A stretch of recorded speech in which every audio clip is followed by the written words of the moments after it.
Sebelum isu korupsi mencuat, Zelensky telah membuat pernyataan yang mengkritik pendukungnya dari Barat, menuntut lebih banyak senjata dan bantuan. Tuntutan itu diajukan keterlambatan pengiriman senjata semakin mencekik Ukraina, memicu kekhawatiran adanya krisis senjata di tengah ganasnya gempuran Rusia.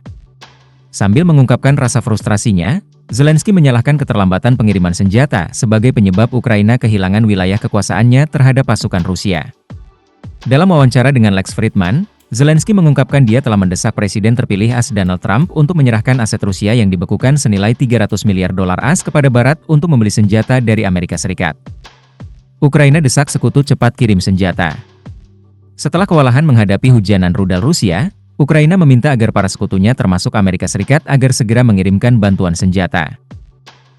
Stratcom Center, badan di bawah Kementerian Kebudayaan dan Kebijakan Informasi Ukraina, menyatakan bahwa Ukraina saat ini tak punya senjata yang bisa melawan rudal hipersonik Kinzhal milik Rusia.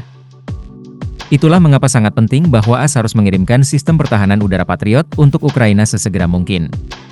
Sementara itu untuk mendukung kemenangan Ukraina dalam invasi melawan Rusia, AS mengizinkan Ukraina menggunakan rudal jarak jauh yang dipasok Washington. Lampu hijau itu diberikan usai Rusia menembakkan ratusan rudal dan pesawat nirawak yang menyasar infrastruktur listrik Ukraina.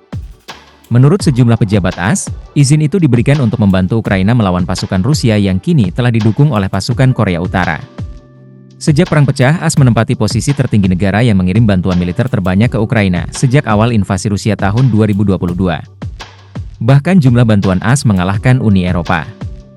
Menurut data Kiel Institute for the World Economy yang berbasis di Jerman, total bantuan AS kepada Ukraina selama beberapa tahun terakhir mencapai $75 miliar. Bantuan paling banyak dikirim ke sektor militer, yaitu $46,3 miliar atau sebesar 62% dari total keseluruhan dana bantuan.